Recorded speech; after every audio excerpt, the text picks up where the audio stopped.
Well, good morning and welcome to Frankly Speaking here on WYDC TV Big Fox. I'm your host, Frank Akelman. We are broadcasting live from the Hesselson studio here on Market Street in Corning. We have a very special show in store for you this morning. We're going to be talking with Janice and Alex from Elmira Little Theater because tonight they open Snow Falling on Cedar. So we're going to find out all about that play. We're going to find out about what goes on behind the scenes, if you will. That's coming up in just a little bit.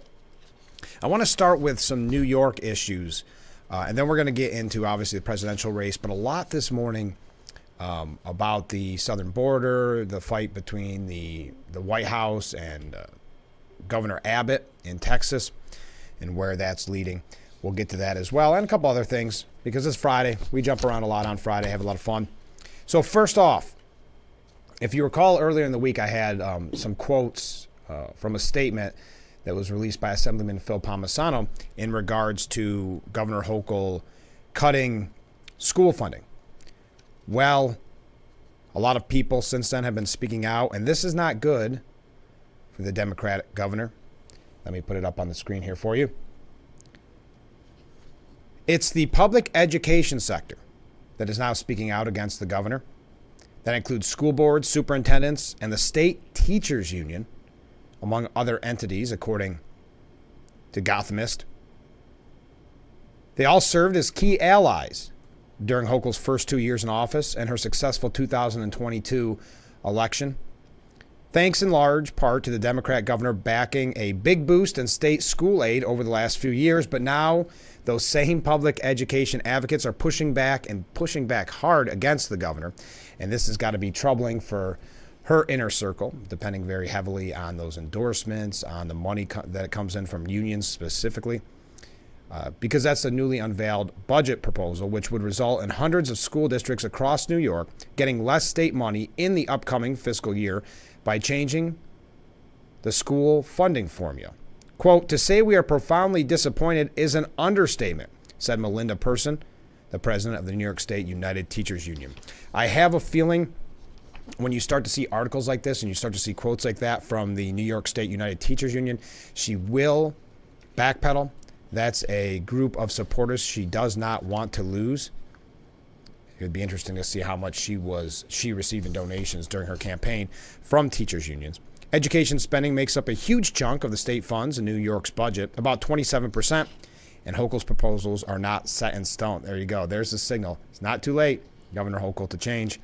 Deciding how much money to put towards local schools has traditionally been one of the biggest annual battles between the governor and the legislature, who negotiate a new budget every year. But things aren't off to a promising start this year. Hochul's education plan could play a prominent role in a looming election in which suburban New York voters may decide the House's balance of power. That's another wink, wink, nudge, nudge to the governor. Aren't you worried about the House races too? You might want to change your budget up a little bit. So that was my first New York story. Do we have time? Oh, yeah, just a quick one. And again, it is Friday, so we're going to jump around. Not really too good at segues with some of these. But I want to give you this update because it's something we've talked about extensively on the program. Many have wondered, hey, what's going on with the redistricting, the congressional redistricting? And it is interesting. What was the first meeting held? Like weeks after it was declared that they had to redraw? Well, in Albany, New York is rapidly nearing the date when the lack of new congressional lines could start interfering with the ability to hold primaries in June as planned. And so far, there are few signs that the redistricting process will be wrapped up soon. The time frame itself was, I would say, impossible right off the jump, and that only becomes more difficult as time moves on. The new draft is due on February 28th. So a little over a month, February 28th. But this is what's interesting to me. Candidates are due to start collecting petitions to run for the still-to-be-drawn districts by February 27th. Now, the petition process is a lengthy one. You have to get a lot of signatures. So imagine, and this is a scenario that could happen, imagine you're going to run for Congress, and you go into this area, and you're getting hundreds and thousands of signatures, and then they release a map, and all of that was for naught. All of that was for nothing because that is not part of your district any longer. Now, to make the deadlines logistically possible, local boards of elections have said the entire redistricting process should be wrapped up well before the court's deadline, ideally sometime around February 1st. And since the legislature will need to vote on any lines produced by the commission and possibly draw their own, which is probably the more likely scenario, guaranteeing that February 1st goal is met would mean the commission's draft would be produced a couple of weeks ahead of then. That looks like an impossibility, yes, considering it is January 26th. I'm not sure when this actual article came out. In the waning days of January, commissioners have not scheduled a public meeting since a planning one was held a few days after Christmas. In 2022, the court ordered new lines, and the primaries were pushed from June to August. So think of that. It was the end of 2022. They had one meeting. So it was weeks after. They had one planning meeting just to kind of set up the very basics, and nothing's been done since then. They have not scheduled a public meeting since that meeting in Christmas, around Christmas. So whatever is happening with the lines at this point is not happening publicly.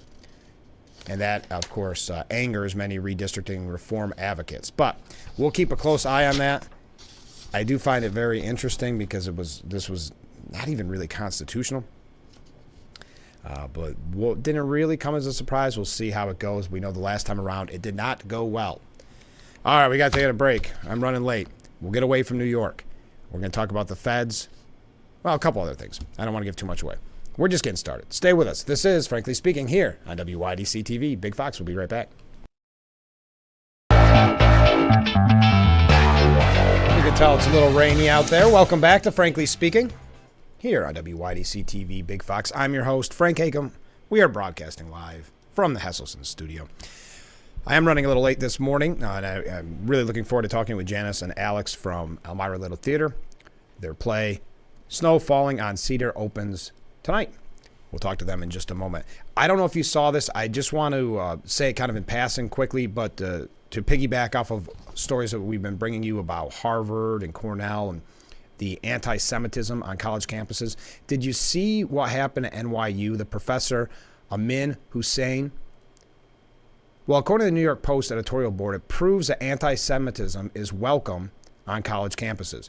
Jewish students knew not to take any of his classes. That by itself shows that Hussein shouldn't have been teaching at New York University. And it's proof positive that NYU is okay with anti-Semitism at a deep institutional level, and that ousting a few university presidents or even a handful of board members won't remotely fix American academia. And that's an argument we've made on this program, that is the rot too deep? Is it too far gone to fix? And getting rid of a president here or board member here apparently does not do the trick, because this professor felt okay to spew this hate. And it was well known on campus that Jewish students don't take his class, do not take his class, and yet still received a paycheck until essentially he got caught, as is unfortunately normally the case. New York University spokesperson John Beckham told the Post that Hussein has been suspended, though he didn't say when, claiming of, quote, the university's discrimination and anti-harassment policies that, quote, we investigate all complaints we receive and take appropriate action, which may include taking measures such as suspension. Now, if you're not familiar with what he had to say, and I guess I should have put it up on the screen here, not that that would really help all that much because there's not much of a picture involved. Oh, that's the wrong one. That's the one we just talked about. There we go. So he had said that the claims that Hamas sexually assaulted women and beheaded babies was, quote, not true, and then called New York City Zionists. He also brags about receiving, quote, the honors of anti-Semitic multiple times, and even gloats over his profile on the anti-Semite flagging website Canary Mission as, quote, one of the best biographies he has, saying everything they cite is true. And some of the rhetoric in there is disgusting. But the New York Post editorial board wraps this up as we're about to take a break. As we said before, the fall of Harvard's Claudine Gay and UPenn's Liz McGill, only to tenured faculty jobs, mind you. That's the important point that people overlook. That's why you can understand when we say, is it still too far gone in academia? Because those people lost their job as president and still have cushy faculty jobs at the universities. But it's barely a beginning for the change that needs to come, they said. Amin Hussain is mainly just fresh proof of how deep the rot runs. Yes, I don't know if it's because a few weeks had gone by since there was outrage over what was happening on college campuses, or because the media stopped covering it, really, that he felt safe to say these kind of things to his students. And students are paying for this, but they have no choice but to sit there and listen, essentially. It is very troubling, and more proof, we'll put it that way, of what's happening in academia, and keep that in mind as you pay your school bills or your kids' or grandkids' school bills. One last thing on this topic quickly. Boy, Chicago Mayor Brandon Johnson, he has been ridiculed. I guess I'll use that term, ridiculed, because he called for a ceasefire in Gaza. Well, many going to Twitter or X or whatever you want to call it, going to Facebook saying, can we have a ceasefire in Chicago first? It's a fair point. Mayor Brandon Johnson should stick to Chicago politics. It looks like he's failing miserably on the local level. Parts of Chicago are a war zone. All right, let's take a short break. When we come back, we're going to talk with Elmira Little Theater. I wanted to remind you, too, that we will be talking about Texas Governor Greg Abbott and what's going on there at the border. We do have some polling information coming out in the presidential race. And, yes, I know there's a lot of talks about former President Trump supporters calling for the end of the primary. I don't know what you thought of that, just officially declaring Trump the nominee. I was not a fan of that. The former president did speak out against it yesterday. The media is still trying to run it as some type of strong arm tactic. We'll get to that as well. But I want to remind you, on Monday, we're going to be talking with Buddy Cutler and Stu Sammis. They have a Groundhog's Day pancake supper coming up at the American Legion. That's February 1st. And it goes to help the Rotary of Corning. So we're going to talk to them on Monday. So make sure you mark your calendar. Let's take another break. We're having fun this morning, aren't we? Stay with us. We'll be right back. And frankly speaking, after this.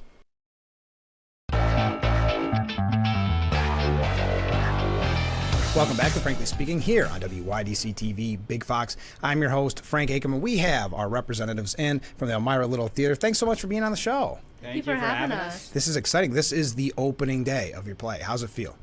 It's exciting. Yeah, it's good. It's good. It feels we've Are you ready? Of work to get here. So. Are you ready? We're ready. We had a nice run last night, and we were missing an actor too, and it still went well. So I think tonight will be even better. So. Yeah. And it's Snow Falling on Cedars. Before we get into all the kind of the nitty gritty of it, tell us, what is Snow Falling on the Cedars if we're not familiar with that play? So Snow Falling on Cedars is a somewhat period piece. Takes place. The present day takes place after World War II. Okay. But there's a lot of flashbacks as well to kind of earlier in the childhood of some of the characters, some of the stuff that happens in World War II, and a lot of it is dealing with some anti-Japanese sentiment after World War II, but there's also a little bit of a courtroom drama and some love story, and it's got a lot in it. And it's got a lot in it for everyone, but we should maybe suggest, we were talking off the air, that it's maybe not for kids. Yeah, it does have some language, and it's got some pretty deep and heavy emotional conversation and topics in it. So, yeah. Now, how many people are involved in the play? There are 10 members of the cast. Oh, wow. It's fairly interesting because most of the cast members play multiple parts in the show, which isn't necessarily an unusual thing for shows, but the way that this show is written, there are a lot of quick switches from one character to another character for certain cast members. Yeah. So I know there's been a lot of the rest of our cast members have done an very admirable job getting in kind of these different roles.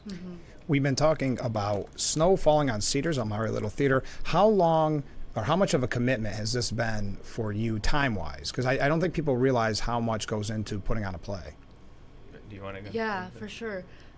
We've been rehearsing, 2 to 3 months now? Since end of November, I believe. Oh, yeah. So a lot, and we've been rehearsing 3 times a week for probably 2 to 3 hours each time, and even more now as we're getting closer to the show, just trying to really get it ready. But it definitely does take a lot, and it's just really cool. Something that's really cool with local theater, with Elmira Little Theater, is that it's a range of ages and just people, and we all have other jobs, but to come and just dedicate our time post-work to such a craft is really awesome, and to just be surrounded by such talented people that love theater. So that's what makes it incredible. So it is a lot of extra time, but it doesn't feel like it because we all want to be there. So I guess this is for both of you. What got you interested in acting? And as you mentioned, giving up a lot of what essentially is your free time. Yeah, so I've been involved fairly heavily in acting since I was in, I think, 7th grade. And it was actually my sister got talked into doing a show, who's 2 years younger than me. She got talked into doing a show by one of her student teachers. And then when I went and saw her at this dinner theater where she did the show, I was like, yeah, I want to do that. Oh, that's cool. So then I got in that. We performed together all throughout kind of middle school and high school. I performed in college as well, though I went to an engineering college, so we had a theater club, not like a theater program. Sure.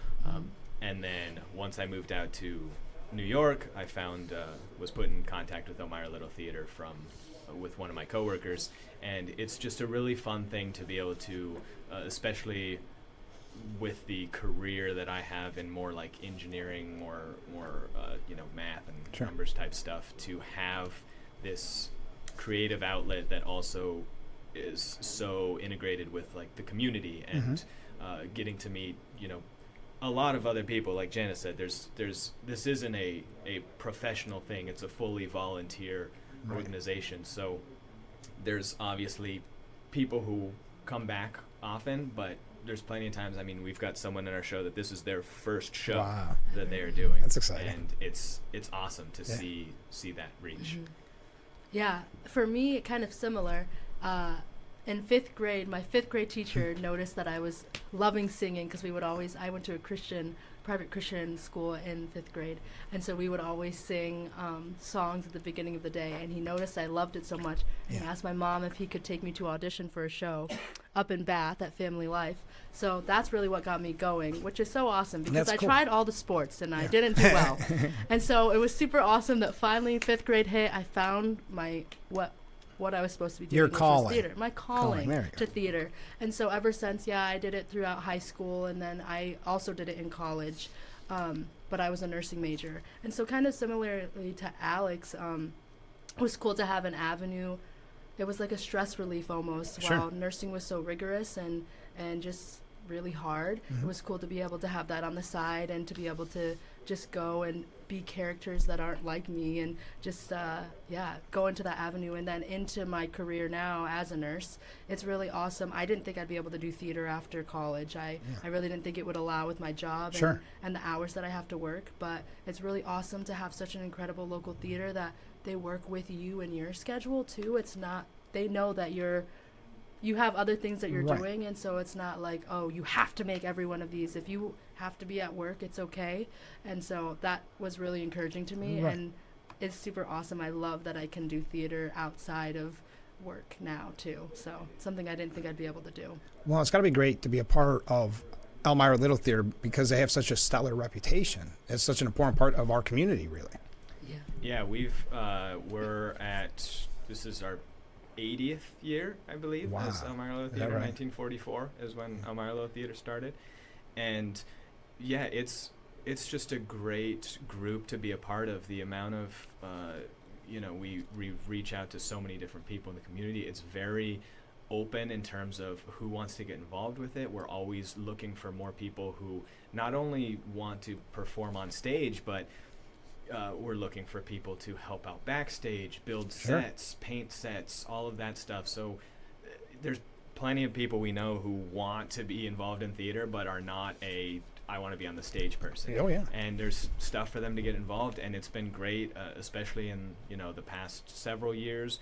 We've done a little more reaching out to some other community groups. I know one of the things we did too during kind of the weird season of the the pandemic stuff, of course, is that we reached out to some other places and actually did some performances at Park Church. which just was a great thing in terms of getting kind of another local community contact.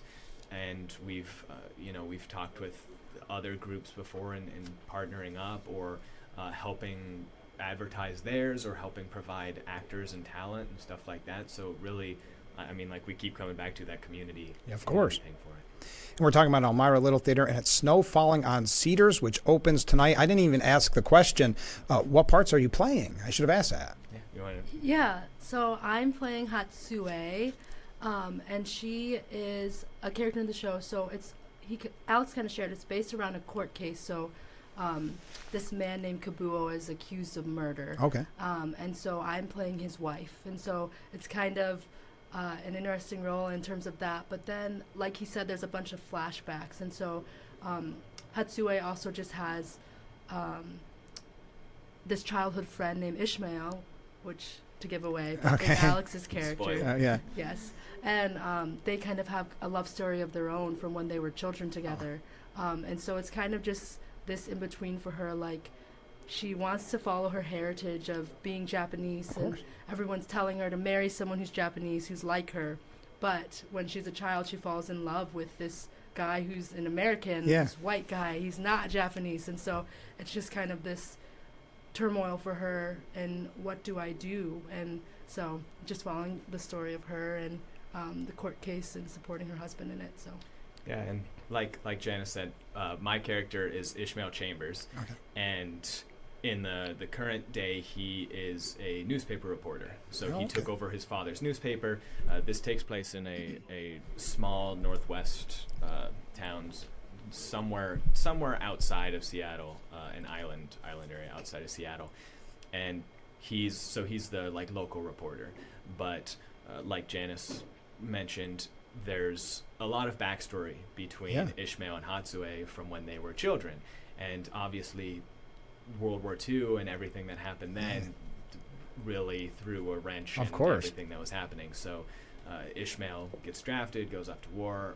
Hatsue and a lot of the other Japanese are taken to internment camps, and so now Ishmael has a lot of this kind of inner conflict, having had kind of everything that he knew growing up in his childhood and kind of the relationships he had get fractured by the war and everything that happened there. And now he's the reporter and kind of reporting on this trial that's dealing with a lot of those issues that he's been trying to work through as an individual. Well, this sounds great. It's Snow Falling on Cedars. It opens tonight at Elmira Little Theater. Could you tell us kind of the who, what, when, where, and why? Because you are the reporter in the play, yes, so it only makes sense. Yeah. So tell us, where can we buy tickets? Where's it located? Those type of things. Yep. So it'll be performing at the Clemens Center in Elmira, at Mandeville Hall in the Clemens Center. You can buy tickets if you go to Elmira Little Theater's website, which is Elmira Little Theater, that's an RE.org. It will direct you to the Clemens Center. So you can either go to our website, which will direct you there, or go straight to the Clemens Center website. You can buy tickets through their website, just like you would any of the other Clemens Center shows, or you can also call the Clemens Center directly if you'd like to do that and purchase a ticket for that. Like you said, it's opening tonight. The other shows are Saturday and Sunday of this week, and then also the following weekend, so the 2nd, 3rd, and 4th of February. Oh, great. Do you think it's possible to buy them at the door, or would you recommend getting them ahead of time? I mean, I would always recommend getting them ahead of time, but for the most part, if you come at the door, there's generally at least a couple that are still left. But definitely, if it's something that you want to see, go ahead and pick up a ticket so that you've got a seat for it. And it's not assigned seating, so doors open at a half an hour before the show starts. Show's times start, so Friday, Saturday, it starts at 7:30 p.m. and Sundays at 2 p.m. So doors open a half an hour before. So 7 p.m. and 2 p.m. And there's no assigned seating, so come early so you can pick a good seat out. Test them out if you want to and see. It is a smaller theater, so it only seats about 110 people. So it's going to be kind of a close, nice, intimate show. And it's a great theater, too. Yes. I've seen a couple shows there. It's a very nice area. Very. And the set is beautiful. Ivy did an incredible job on our set, and so it's all coming together. It's going to be a really phenomenal show, so... Okay, I guess I've got to be corny, but guys, break a leg. All right. What else can you say, right? Yeah. Thank you for joining us here on Frankly Speaking on WYDC TV Big Fox. I'm your host, Frank Acom. We are broadcasting live from the Hesselson studio here on Market Street in Corning. A lot of people following close and have been receiving some comments. And please feel free to comment on the topics that we're discussing. Texas Governor Greg Abbott insists the courts will side with the state over the federal government, that we can win, is his exact quote. I think maybe we get it to the Fifth Circuit on its merits, where I believe we can win. And I do believe when it gets to the Supreme Court, we can win. No one knows what the justices were thinking about when they made their original decision. All we know is they wanted to send it back to the Fifth Circuit. Now, former President Trump went to Truth Social and backed Abbott and accused President Biden of, quote, fighting to tie the hands of the Republican governor so that the invasion continues unchecked. Trump said that Abbott must be given full support and encouraged all willing states to deploy their guards to Texas to prevent the entry of illegals and to remove them back across the border. When I am president on day one, instead of fighting Texas, I will work hand in hand with Governor Abbott, and other border states to stop the invasion, seal the border, and rapidly begin the largest domestic deportation operation in history. So that's the former president. Now, there is a great piece. Do I have time for it? Well, first of all, I'm going to go with it. Douglas Murray at the New York Post said, who do you think said this? When asked about the southern border and the issue of sanctuary cities, quote, you have to have a federal government that can enforce laws. This administration has been fundamentally derelict in not funding any of the requirements that are needed even to enforce the existing laws. Would he allow cities to ignore federal law? The answer was no. It may seem surprising, but that was Joe Biden way back in 2007 during the George W. Bush administration. In those days, the then senator and candidate for the Democrat nomination for president was talking tough on sanctuary cities. He warned that in these cities, stores ended up closing and the cities themselves became, quote, dumpsters, end quote. So how can the same man, now in the position of president himself, have brought America to the state we are in now? Just how bad that situation is was made clear this week when Texas Governor Greg Abbott, with his declaration. Abbott's Wednesday statement should not be seen as a fly-by-night news story, but as a detonation under the body politic of America. That he felt the need to do it tells us everything about the situation. Quote, the federal government has broken the compact between the United States and the states. The executive branch of the United States has a constitutional duty to enforce federal laws protecting states, including immigration laws on the books right now. President Biden has refused to enforce those laws and has even violated them. The result is that he has smashed records for illegal immigration. That's a statement from Governor Greg Abbott. The governor's statement followed the U.S. Supreme Court's recent decision to allow federal officials to remove razor wire at the border installed by the state of Texas. In other words, the Border Patrol will be actively, take this in. In other words, the Border Patrol will be actively removing protections put up by the state, not just to protect the state, but to protect the whole country, including sanctuary cities like New York City. The court's ruling was obviously wildly provoking to the governor, and I can't think of a more serious threat to the political order in this country than what Biden, the Supreme Court, and Abbott have now brought to pass, because Abbott has reached for the most serious tool of any governor's arsenal. These are no mere legal games anymore, and that's why I'm glad Douglas Murray put this together, because it's really important to look at the impact. The media is going to do a good job. Keep this in mind, folks. They're going to do as best as they can to not highlight the illegal migrant issue, because they now, especially with the polls showing that that's the number one issue to voters, and Biden very, very weak on that issue, clearly, they will not be covering it as perhaps they once did, if you could even argue they covered it to the extent it should be covered before. What the governor is declaring is that Texas is going to take matters into its own hands. Over 6 million people have flooded over the border in the last 3 years, which, as Abbott has pointed out, is more than the population of 33 states in this country. Yet, instead of helping Texas to secure the border, the federal government has actually gone after Texas for doing so, for protecting themselves and the country. It has dragged the state to court for daring to try to secure the border. if this doesn't speak volumes about what the ultimate game plan is, meaning that game plan, an open, porous border. And since the Biden administration has told the border agencies to ignore laws mandating that they detain illegal arrivals, the effect has been, as Abbott says, a mass parole into the United States. If these people end up on the streets of this city, meaning New York City is where Douglas Murray is, or many other cities, it is these people who end up filling our city's hotels and shelters.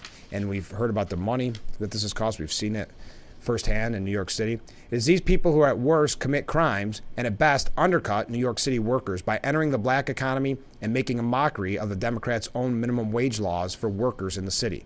So what Abbott has done may seem desperate, but is also necessary. He has declared what is happening an invasion, and he has triggered the articles that allow the rights of a state to self-defense and invoke Texas's constitutional authority to defend and protect itself. What is more, he has said that from here on, the Texas National Guard, Texas Department of Public Safety, and other Texas personnel will be acting on this authority and on state law, not federal law, to protect the state of Texas. This is very, very monumental. Well, that's not the word I want to use. Well, they went a little too fancy, Doug Murray, but to me, this has implications that we have not perhaps ever witnessed. What Greg Abbott did is not to be taken lightly. And again, I don't believe the media has covered this to the extent or maybe in the proper way. It says here, this is a very serious breakdown in the political system in this country. To have a state governor say that federal law has broken down and that as a result, his state is going to take matters into its own hands is extraordinary. That's the word I was looking for, extraordinary.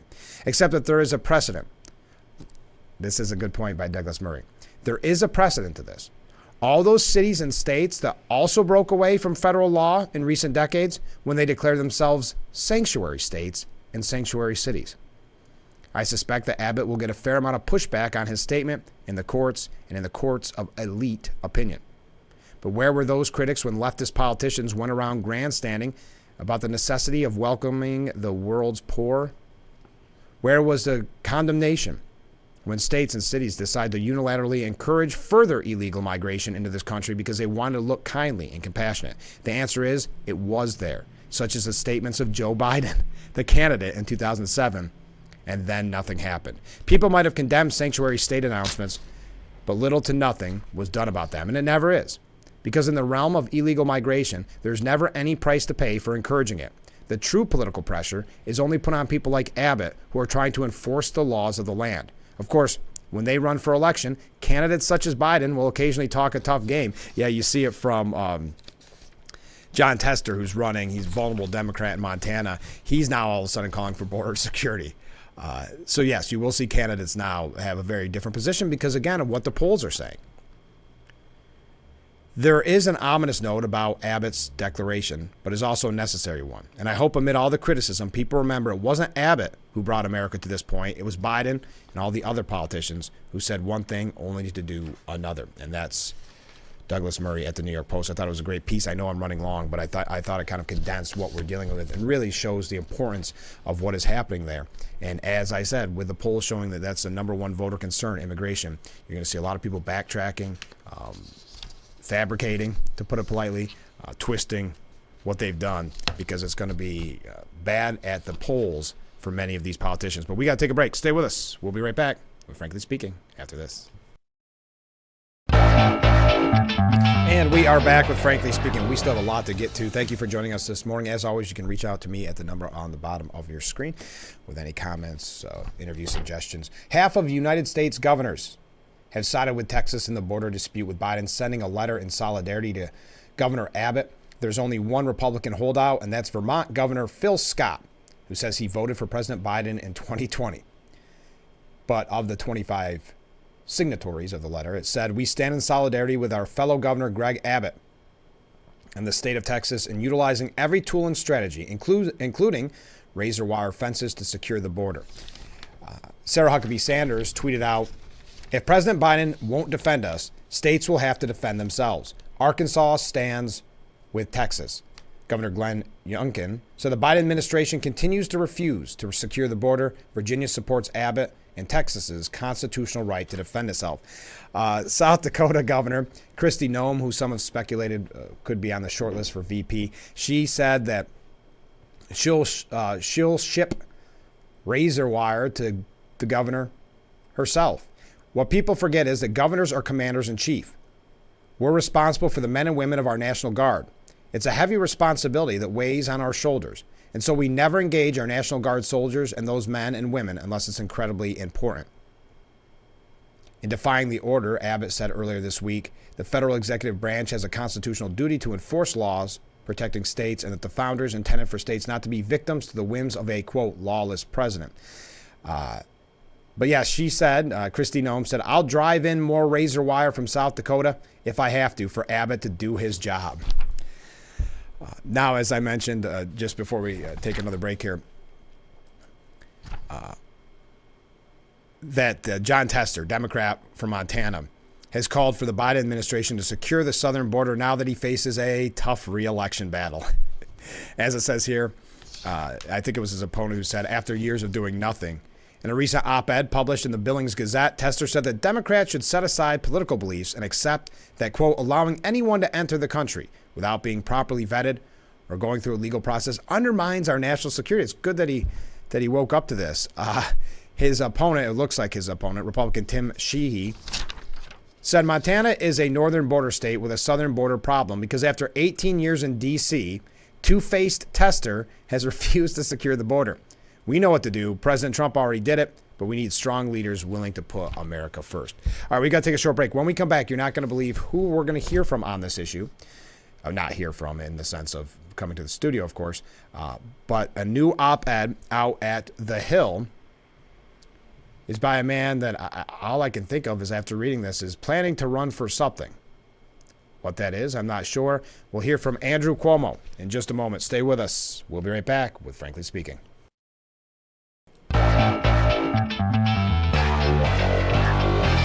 And we are back with Frankly Speaking here on WYDC TV Big Fox. I'm your host, Frank Acom. Thank you so much for joining us. We received this comment during break. Oops, wrong one. All right, guess not. I'm not going to put it up on the screen, but I'm going to read it to you.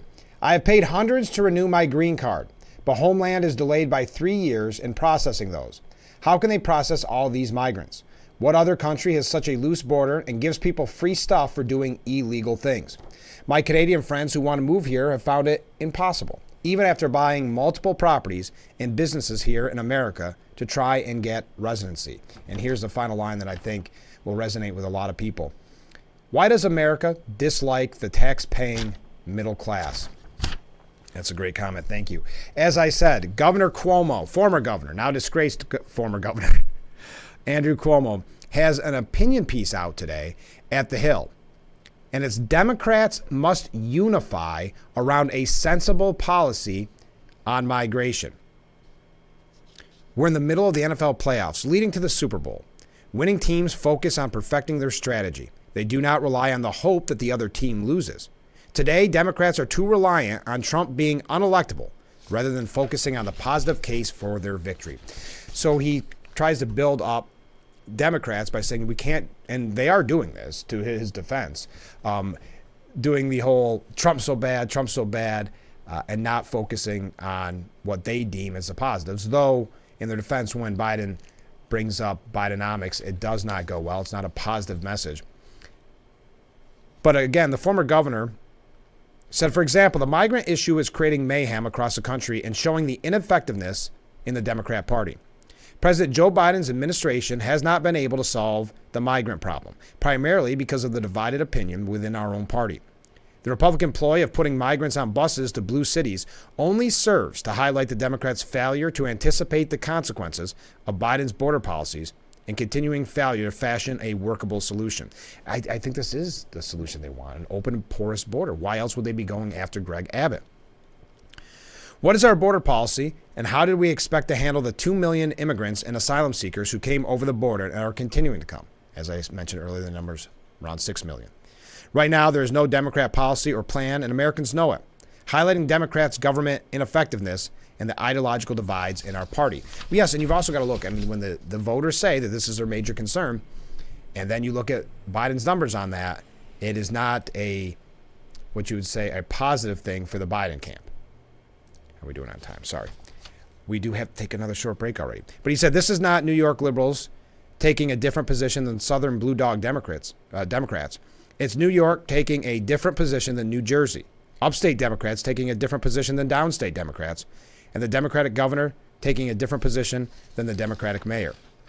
The lack of logic, practically sustainability, and fairness in managing the migrant issue is obvious to all.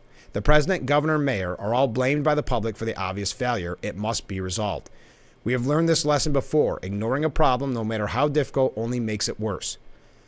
Before we can expect the American people to deliver in the Democrat agenda, we must have a defined Democrat agenda.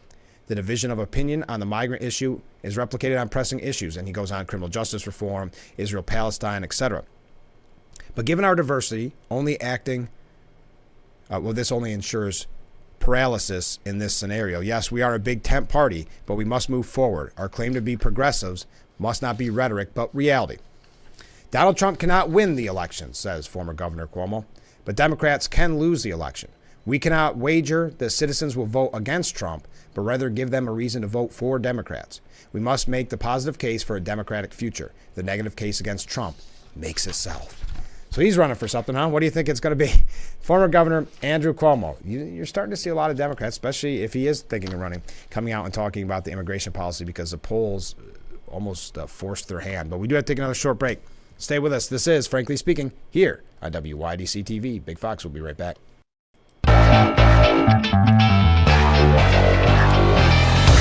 We are back, frankly speaking, here on WYDC TV, Big Fox, broadcasting live from the Hesselson studio here on Market Street in Corning. I just received a wonderful text. Ken from Horseheads just found us for the first time. He used to listen to me on the radio. Well, thanks, Ken, for joining us. We're glad that you're a part of it. And yes, we do take, if people are new to the show, you see the number on the bottom of the screen. We take texts during the show as best as we can. Sometimes we run late or it becomes really a lot of text and it becomes too much. But here's Ken's comment. You were talking about the illegal migrant invasion. The reason is obvious why the Democrats want the border open. They hope it results in more Democrat voters. I would think this point should be stated more often, but it is seldom said. It's a very good point.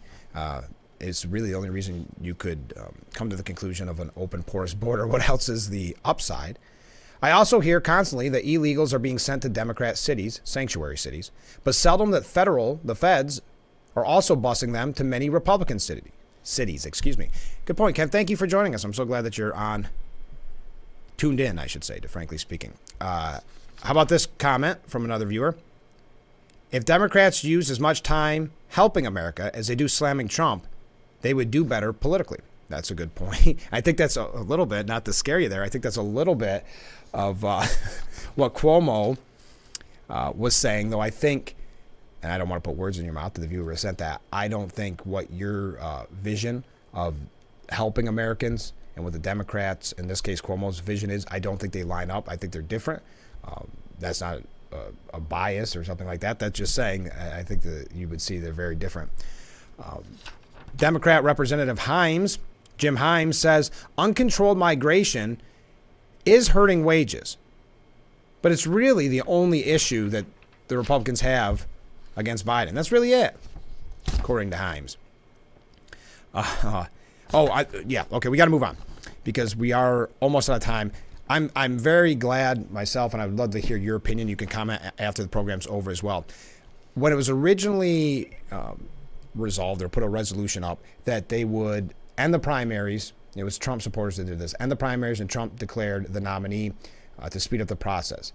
I did not like that. That was very reminiscent of an argument that I've always made about what happened with Bernie Sanders and Hillary Clinton, that the fix was always in, and the Democrats didn't really care what their voters say. They wanted the powers that be to pick who it was, and it was going to be Hillary Clinton.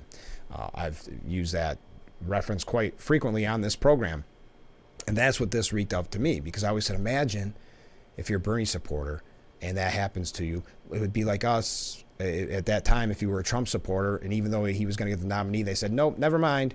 It's going to be Jeb Bush. So I always thought it must have been tough to stay as a Democrat at that point if you were a Sanders supporter. In this scenario, I didn't like it. It was a red flag. I think whatever you think about Nikki Haley staying in, that's her choice. I don't like the thought of ending it. Let's win it if you're Trump, my thought would be let's win it fair and square. And that's what he released. Well, I greatly appreciate the Republican National Committee wanting to make me their presumptive nominee. And while they have far more votes than necessary to do it, I feel for the sake of party unity that they should not go forward with this plan and that I should do it the old-fashioned way and finish the process off at the ballot box. Thank you to the RNC for the respect and devotion you have shown me. Trump 2024, he added. So I now, CNN's saying that's Trump already showing that he's a strong man, flexing his strong man power. That is, Biden, I was going to put this up on the screen too. This is where I get a little bit manic because we're almost out of time and I had so much I still wanted to get to. Biden's third-year job approval average of 39.8 is the second worst in history. First was Jimmy Carter. Jimmy Carter wins that, and then now Joe Biden coming in second. All right, that's it for today's edition of Frankly Speaking. Thank you to our guests, Janice and Alex from Elmira Little Theater. Snow Falling on Cedar opens tonight. I hope that you go out and see that. Have a great weekend. We will be back Monday morning with Frankly Speaking, only on WYDC TV, Big Fox. I look forward to it already. Have a great weekend.